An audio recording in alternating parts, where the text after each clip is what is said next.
Welcome, my name is Soulcool and this is the fourth part of my Zero to Hero series. In this video I want to hit level 40.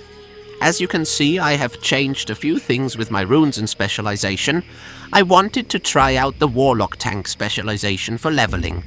I don't know much about Warlock tanking, but I wanted to spend some time during the leveling process to learn a little more about it. At a high level, my talents are still specialized in affliction. My runes, however, have changed, and this is what matters. The most important changes are, of course, Metamorphosis, Master Channeler, and Soul Siphon. Metamorphosis is what makes Warlock tanking possible. At a high level, it makes you more resilient, but gameplay-wise it changes abilities like Shadow Bolt into melee actions. Master Channeler makes Siphon life no longer channeled, so you can have it on a target at all times while performing other actions. Siphon Soul increases Drain Life's damage for each shadow-based damage over time effect you have on the target. With these three runes combined, you gain a lot of survivability. In PvP, my hope is the survivability will win some fights, but we will see. To begin our leveling journey, we will pick up the Kurtzen camp-related quests from the rebel camp in the north. These quests will require us to collect jungle remedies and kill certain targets during the quest chain. To note, I have done another round of Duskwood incursion quests off-camera to level to 33. Incursion quests reset at, I believe, 10 o'clock server time on a daily basis.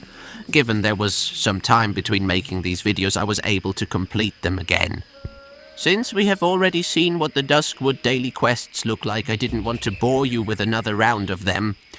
In this video, the plan for the level 33 to 40 leg of the journey is questing mostly in Stranglethorn Valley. Given I am leveling on Crusader Strike, I am imagining we will bump into some PvP. My hope is while questing I will be able to participate in the Blood Moon event. If you are unfamiliar with this event, I will give you a brief explanation of it. Starting at midnight and every 3 hours after midnight, the blood moon will rise. When it rises, you will go hostile to players of your own faction outside of a party. Given we are on a PvP server, we are already hostile to players of the opposite faction. With these two things combined, it's designed to lead to PvP mayhem. When you kill monsters or other players during the Blood Moon event, you will get blood. The blood looks like a kind of indicator on your screen. You must turn the blood in at altars placed in various parts of the map. Once the blood is turned in, you get blood coins which you can use to buy various items with. I am not sure what items you can buy, but in Phase 3, when this event was released, you could buy level 40 items, so my hope is it's the same. As you can see, we also stopped by the hunter camp to start picking up the various wildlife kill quests. These are chain quests which will make up a large part of the 33 to 40 journey. Now that we are level 33, we are out of the range of the Duskwood incursion quests.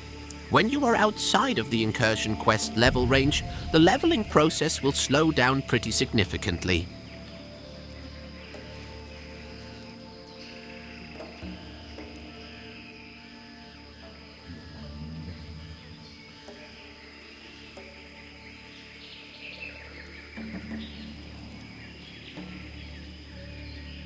You will be able to find young tigers and panthers in this area. Our new rotation will consist of keeping Drain Life on a high life target at all times. This will make up the bulk of our life sustainment. You will then use Corruption, Siphon Life, and Curse of Agony.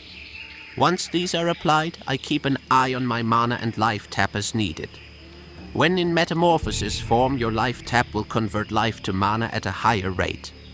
As a filler spell, you can cast Searing Pain and Shadow Cleave.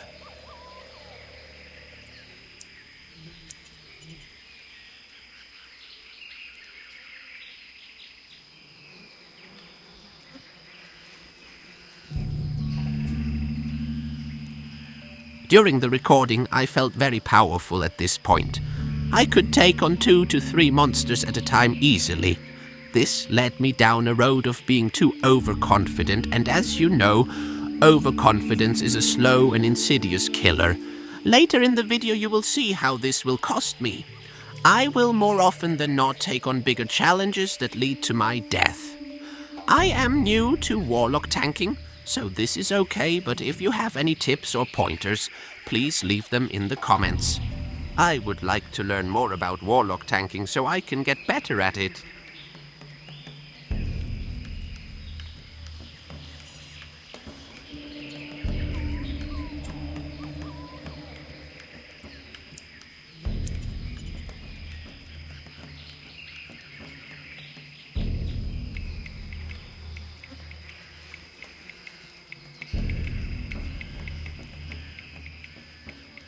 The Curzon camp can be found just over this ridge.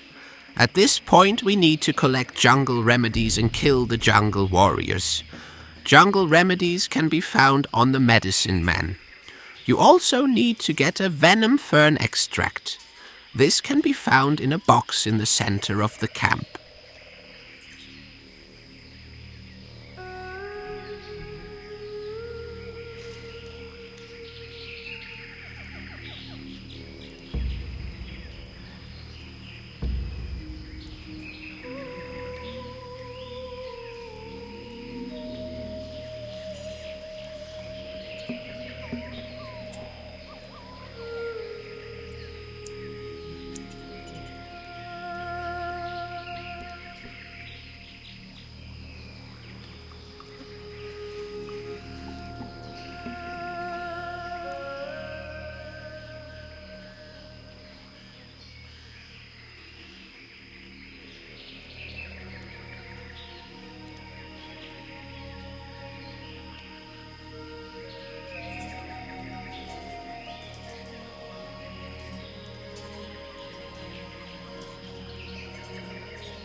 We will try to take on 4 enemies. The medicine man heals, so this is something to look out for. This camp is densely packed, so it is easy to attract the attention of many others and get overwhelmed.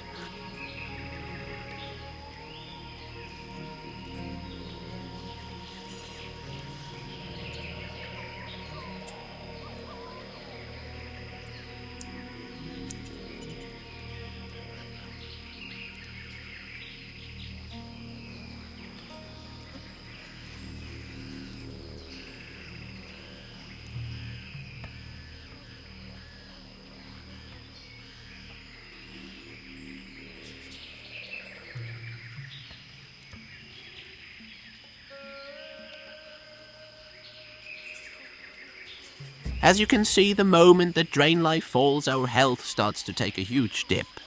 It is vital that you cast Drain Life on a high life target because it will make up the bulk of our sustain.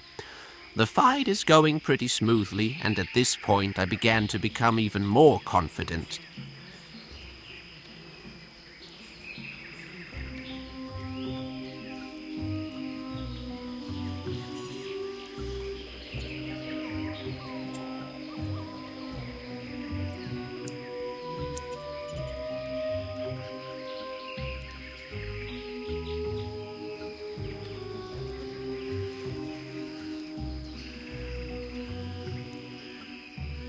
This is where the venom fern extract is located. I will continue to kill medicine men and jungle fighters to complete the 2 quests. On our way out, I will also kill young panthers to complete the first panther quest.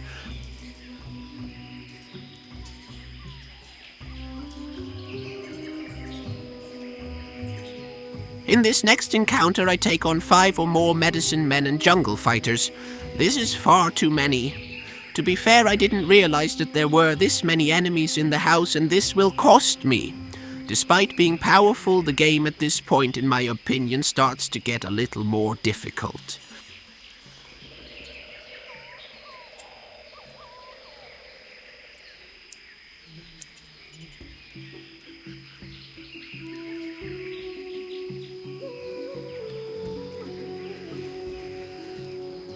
Despite this many enemies, we do manage to hold on for quite a while. But I start to run out of mana at this point, and Drain Life falls off for too long. Once drain life is longer on a target, my life starts to drop off pretty quickly. Potentially, if I managed my mana here a little better, I could have survived.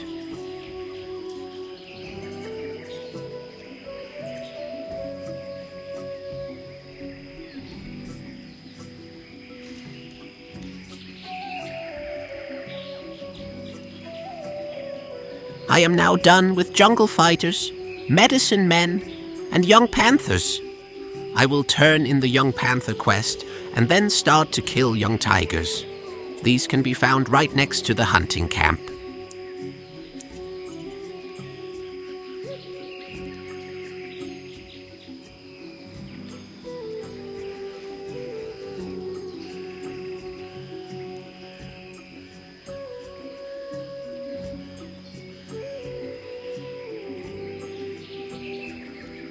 When fighting monsters, I typically try to let my dots do most of the work and look for more monsters to dot up.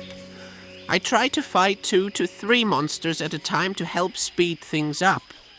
This is why you see me moving a lot while fighting.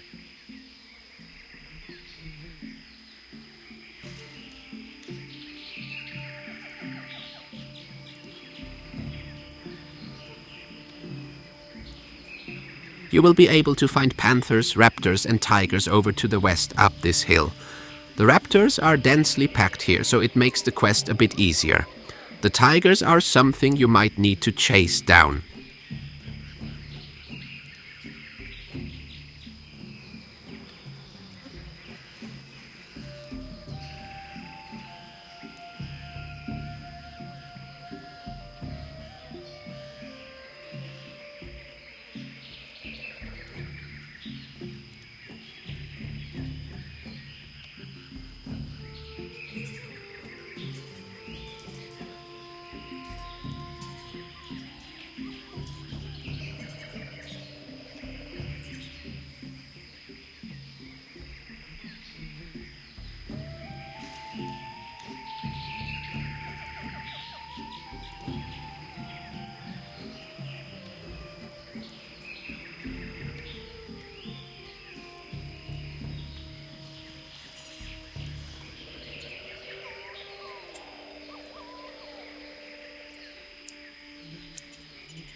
Now that those are complete, let's end this round of hunting quests and pick up the next round.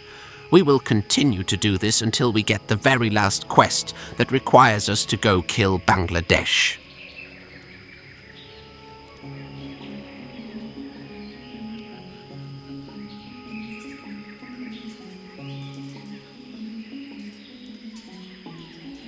We can also turn in our rebel camp quests and continue to get their follow-ups. We will also pick up Curzon's Mystery. This will require us to talk with various stone tablets located across the zone.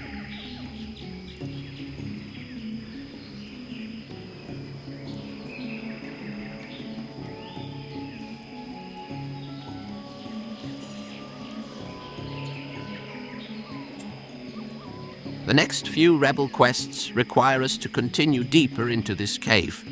The last quest will require us to kill an elite. These quests get progressively harder because of the density in this cave. It's easy to feel immortal at this point, but I can assure you that you can still be overwhelmed, especially if your mana management is not the best. The moment you drop drain life is the same moment you will probably die. If I were to do this again, I would have waited to do the last part and just continued doing the hunter quests and progressed them together to get additional levels.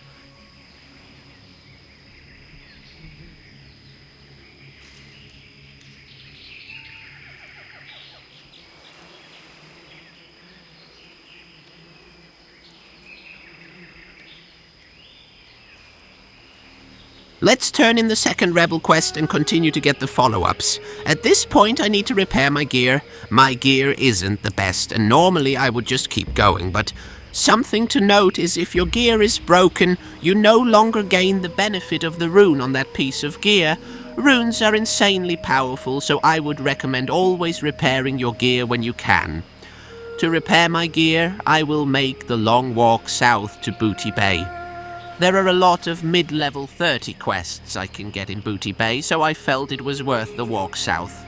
I can also get the flight path as well.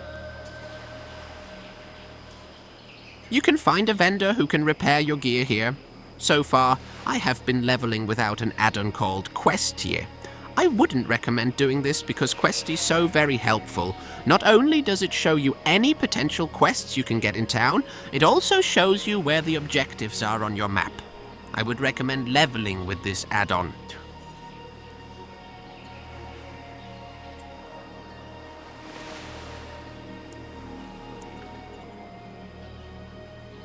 Some of the quests I picked up in Booty Bay are Blue Shards, Blood Scalp Ears, Hostile Takeover, and the Haunted Isle.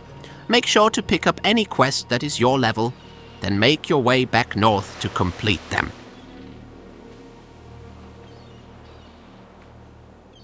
Along the way, I decided to do Blue Shards. Then I will make my way over to the Shadow Panthers to the east. Questie will do a good job of showing you where to go.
The blood scalp ears can be obtained from the trolls located by the hunter camp.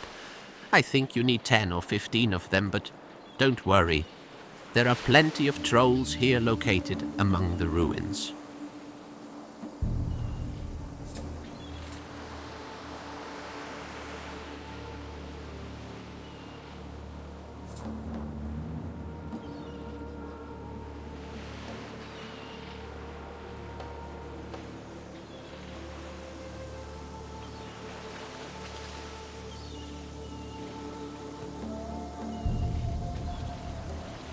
I believe I mentioned that the blue shards can be found in the Venture Company camp in the middle of the zone, but that was incorrect. They can actually be found from these red basilisks. The Venture Company camp is for the quest Hostile Takeover.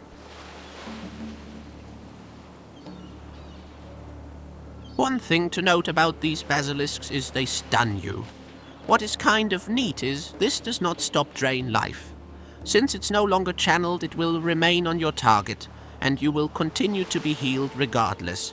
You can dodge the stun by just moving out of the gaze range.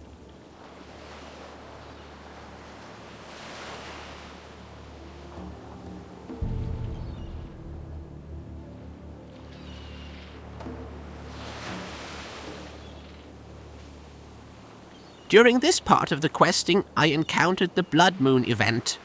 You can tell it's a blood moon because the entire zone will turn red. At this point, I wanted to see if I could find some PvP. I was curious to see how much a PvP would grant me in blood. Eventually, when I make it out to the Gurabashi arena, I will see if there are any items to buy.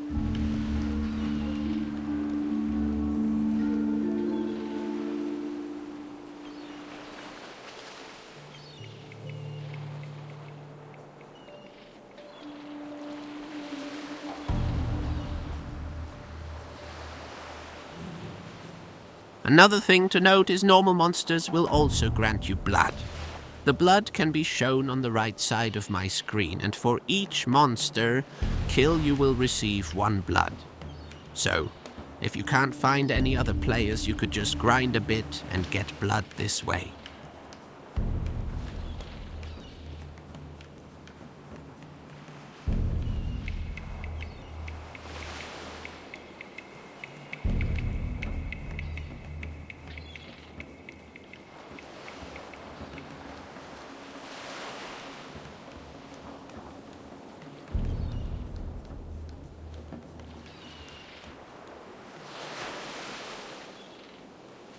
At this point, I noticed another player who was about the same level as me. I tend to try and make any PvP fight I engage in balanced unless it's in a battleground or something.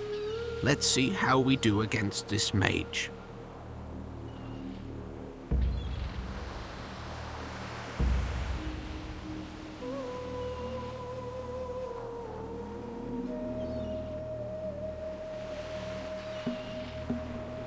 That went okay. It seems the mage was already engaged with 2 trolls, so it wasn't 100% fair. I do think we could have beaten him regardless, though. We have a fair amount of sustain, and our fell god can pursue the mage even through Frost Nova. To note, I think this haunts me later because I get hounded by a level 60 for the rest of the Blood Moon. Unfortunately, it seems PvP kills also only give 1 blood. I was surprised to see this, and I was hoping for at least 100 blood. Hopefully in the future they increase this for even leveled players.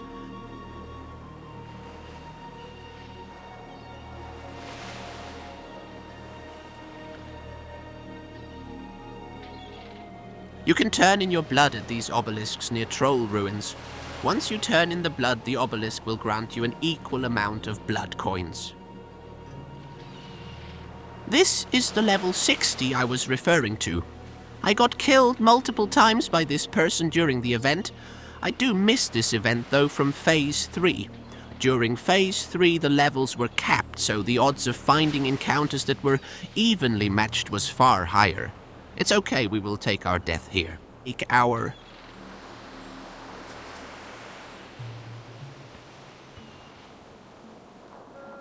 After taking another death, it seems a level 60 mage showed up and wanted to take on the level 60 Warlock. The battle went very similar to how mine went with a similarly level mage. Seems that Warlocks have great sustain at level 60, and this is something we would have to look forward to.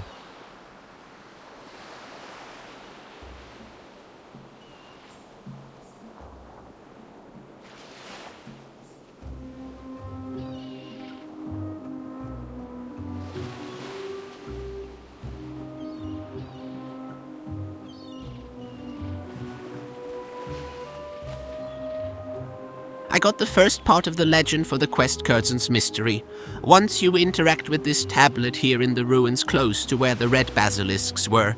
The next one is underwater by the Murloc ruins. One thing to note is the Murlocs that guard the ruin are elite. We can take on an elite, but just be careful not to get overwhelmed.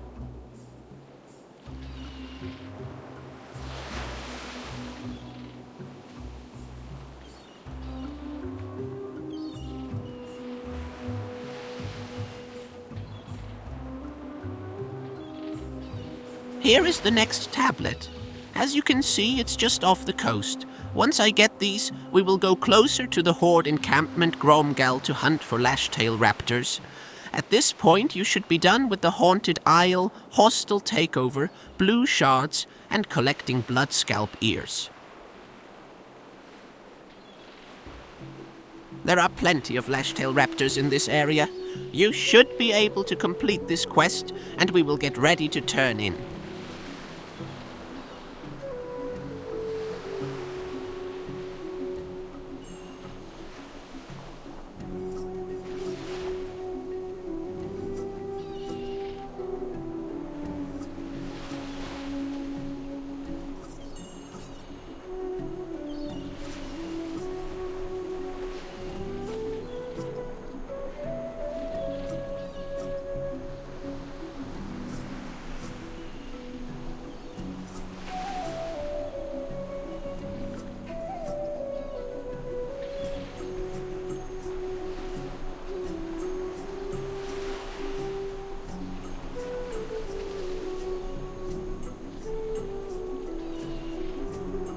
We can turn in the raptor quest and get the follow-up.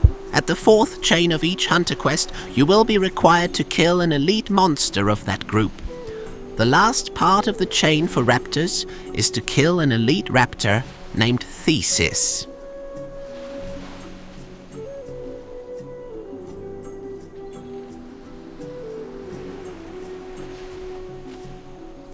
At this point, I was invited to do a Scarlet Armory run.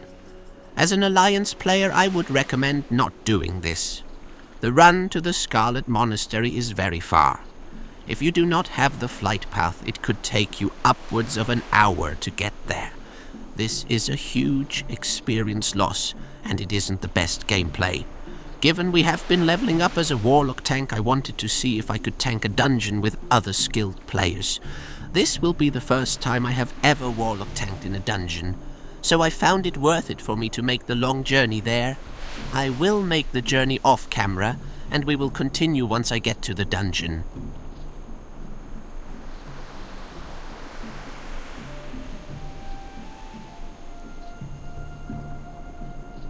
One thing to note, if you choose to go to the Scarlet Monastery during the leveling process, make sure to turn in all of your quests in Booty Bay so you don't out-level them.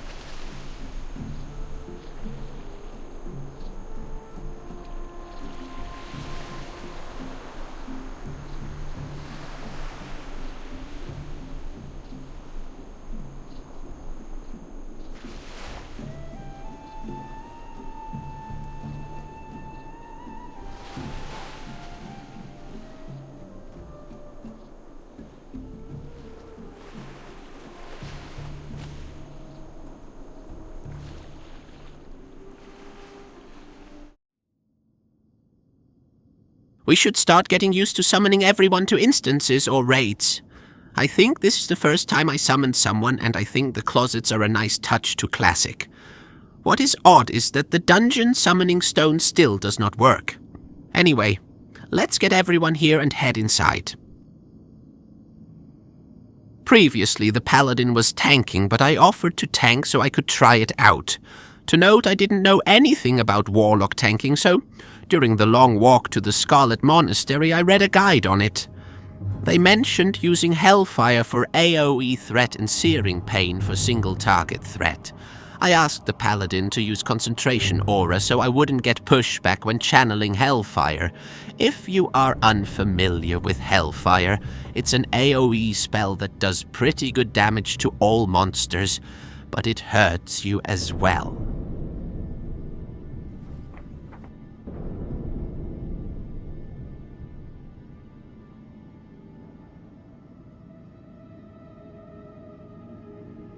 This group seemed to have a big issue with the hunter. The healer seems to be distracted here, and I don't get a heal and die pretty fast. So far it looks like tanking isn't going so well.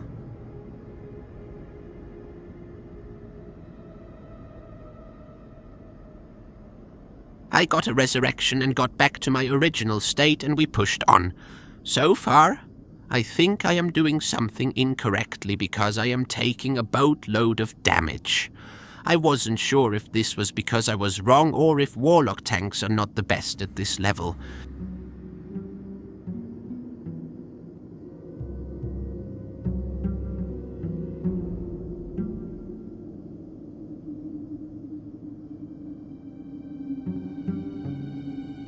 Once I started to channel Hellfire, I knew something was wrong, because my hit points were ping-ponging back and forth. It could be that I attracted the attention of too many in the monastery, but I don't think that was the issue. Normally in Season of Discovery the gameplay is like this, and you take on bigger challenges. You do start to notice the game's difficulty ramping up from here, so this could have played a role in what was going on.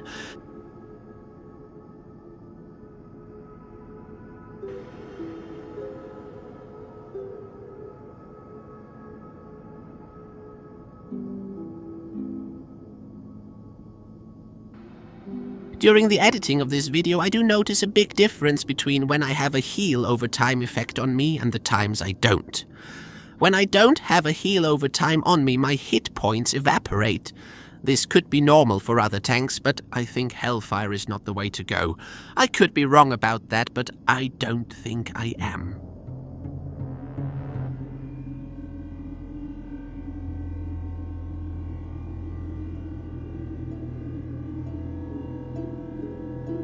One other thing I notice is that a master channeler might not be worth it. Some of the elites I put it on seem to die very fast. I guess this would depend on the group and if you are doing some solo play, but so far it seems like it's not the way to go. At this point, I don't have any heal over time effects on me and I start to channel Hellfire. You can probably guess how this will go, but let's just say it ends up poorly for me.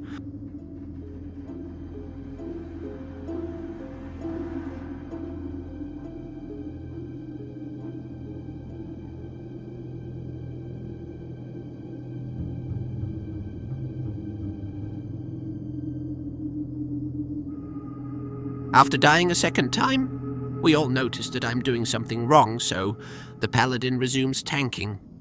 Once this happens, the run goes pretty smoothly. I switch to a basic affliction specialization and swap out some runes. One thing to note in dungeons is that the Shadow Bolt volley is very strong for trash mobs. You can get yourself into trouble because of threat concerns, but it does very good damage. Paladins are very good in Season of Discovery, so our paladin tank does very well when it comes to damage.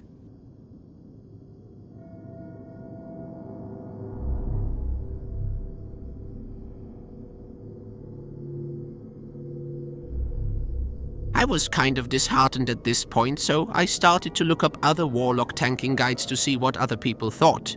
The one I read admittedly was very old, so the information was probably out of date. In my hunt for more information, I came across a spreadsheet that was made by a Warlock tank called XM. It was very helpful, and I will leave a link to it in the description in case you are curious. The spreadsheet outlines various tanking specializations and gear for the endgame, but it also has a FAQ section as well. In the spreadsheet there are links to simulations for damage, and from those simulations I was able to get a feel for what the rotation should be. Depending on your specialization, the rotations change, but for the basic specialization, I could now see what I was doing wrong.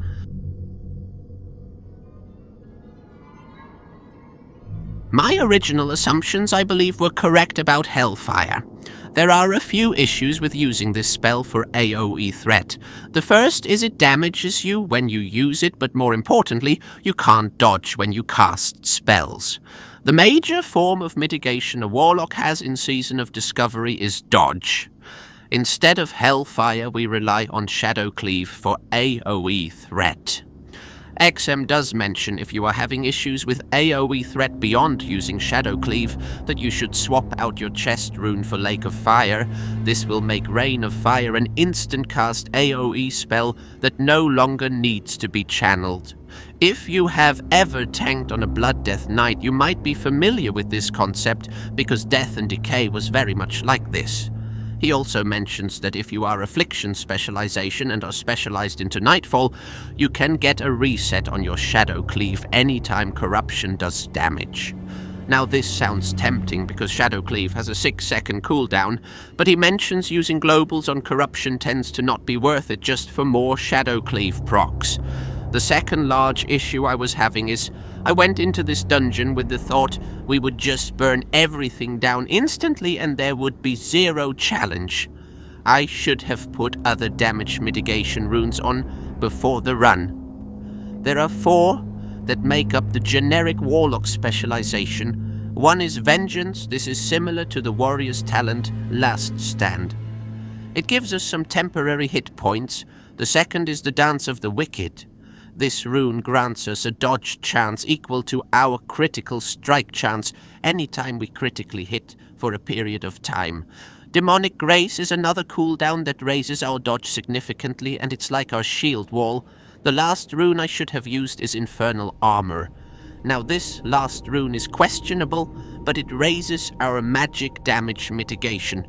The reason why it's questionable, in my opinion, is there are not a lot of monsters in the armory that do magic damage, so this one might not have been needed. I do think I was having issues with AoE threat, so I might have used Lake of Fire like XM suggests. I would like to give Warlock tanking another chance, so when I hit 47, I might tank a Zul'Farrak run.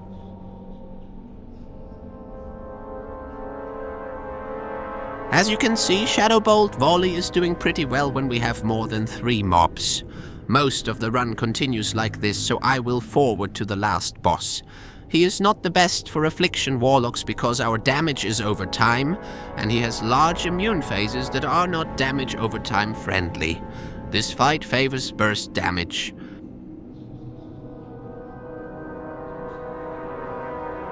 The last boss is just beyond this door. I did want to point out just how strong paladins are at tanking. Now granted, this paladin is probably damage specialized, but we can barely keep up with him in damage. Now, we are doing better than the hunter, but it seems the hunter might have been a new player.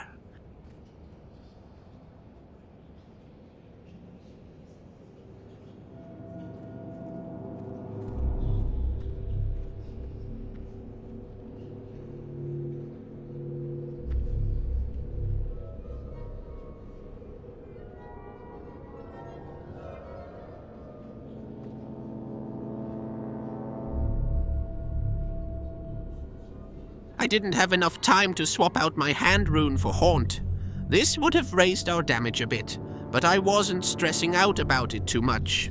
We have been running pretty smooth so far, so I was just on autopilot at this point.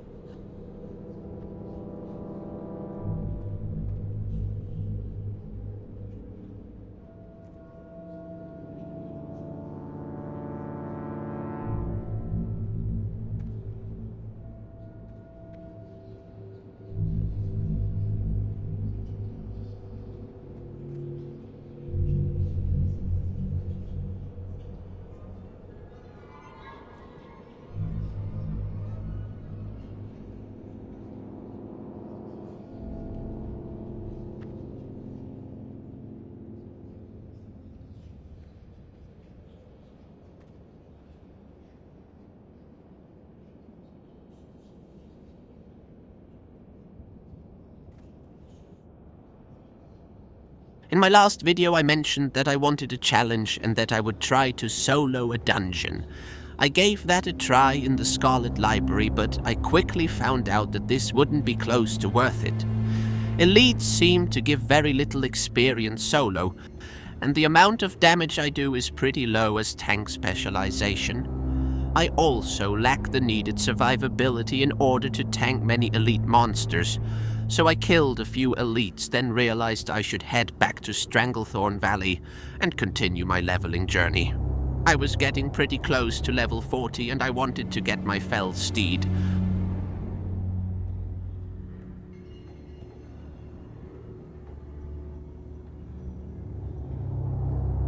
To note that Elite only gave me 1100 experience and normal monsters give me around 800, so you can see given the effort this would not be a fast way to level. I want a challenge, but it also has to be rewarding.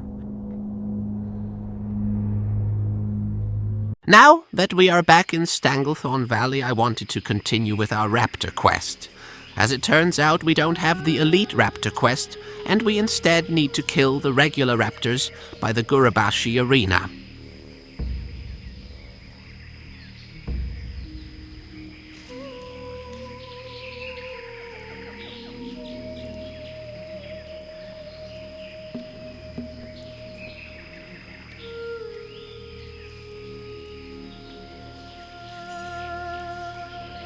I also needed to kill Shadow Panthers for the third Panther quest. This is where Questy will really shine, since these Panthers are stealthy and make it hard to find them.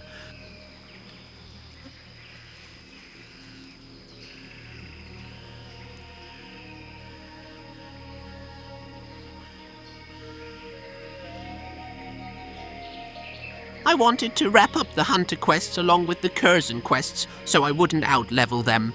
Let's start by killing a tiger named Sindal.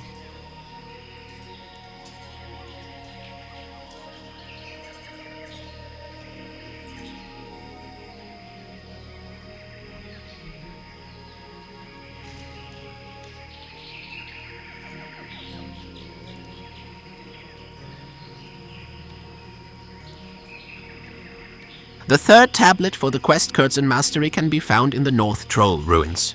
These ruins are pretty densely packed, but they are the same level as you, so you should be able to handle them.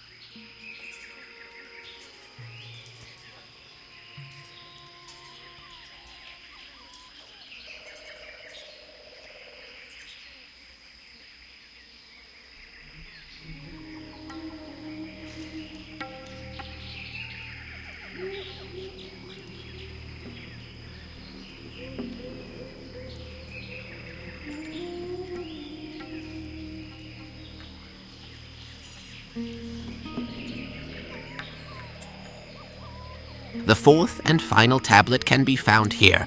Once this is done, I need to head over to the Haunted Isle. It appears I didn't have the quest for this, but I do now, so I will complete this while I am in the area. To note, I did pick up a few more level 40 quests in Booty Bay off camera, and I was able to complete these. So, you might see some additional completed quests in my quest log that you might have. This is why there is a difference.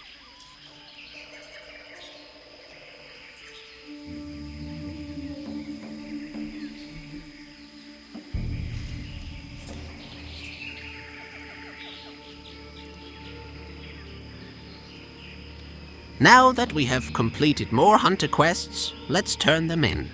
We will also turn in the Curzon quests as well.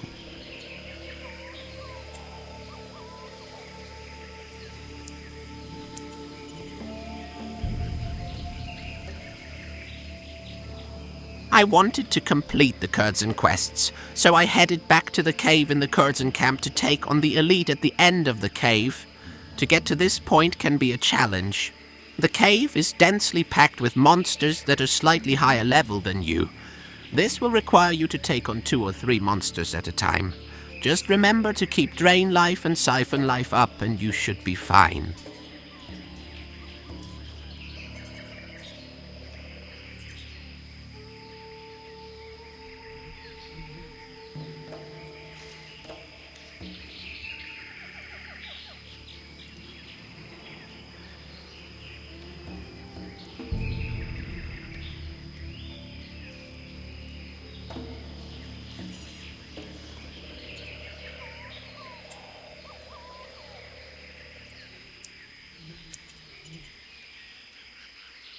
What's nice is the Felguard can tank a monster by himself while we tank elites.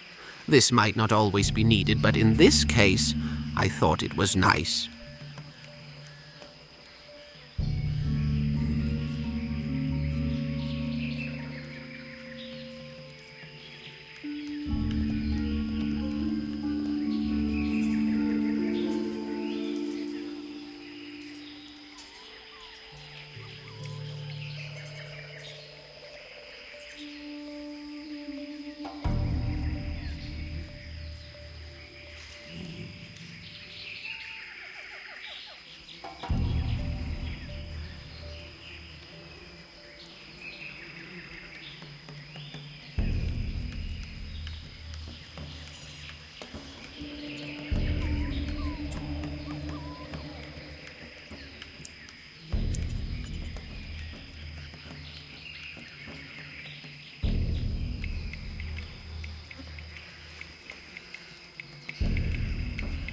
After turning in the last Curzon quest, we still have a little way to go to level 40. Since I completed a few other quests off camera, this might be enough to hit 40. So, I will make my way to Booty Bay.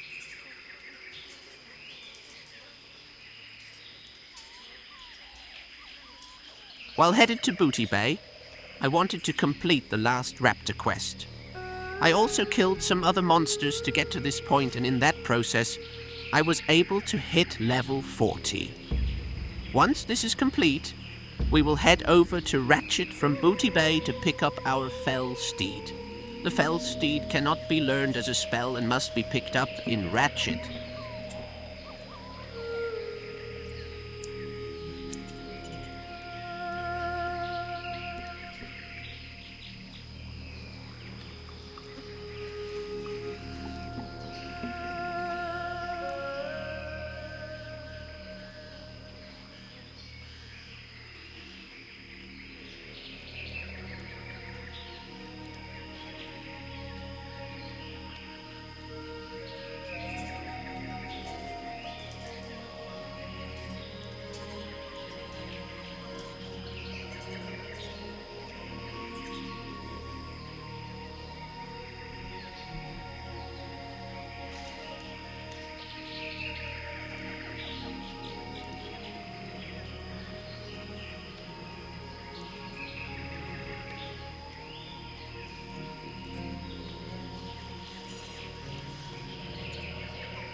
After participating in a few Blood Moon events, I was able to amass about 100 blood coins, and since I was next to the Gurabashi arena, I wanted to see if I could buy anything.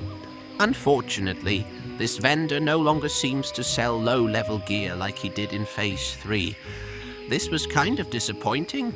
Killing equal level players also doesn't reward enough coins to buy any level 60 items.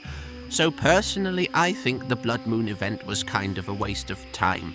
This is a shame, because I liked the event when it originally came out. I hope they go back and revisit some of the older content once Phase 8 is on its way.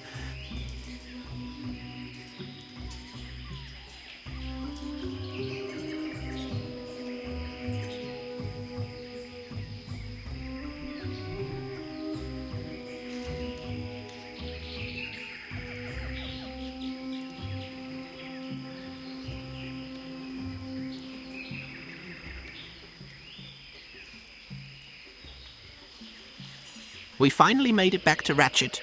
You can train your level 40 skills with the Warlock trainer here, but more importantly, you can get your felsteed. This will most certainly help in the leveling process and is a major milestone in the journey. So far, the leveling experience has been pretty fun. There have been some ups and some downs, and I like the mix. I will continue to level, and it looks like we can wrap up the leveling journey pretty soon.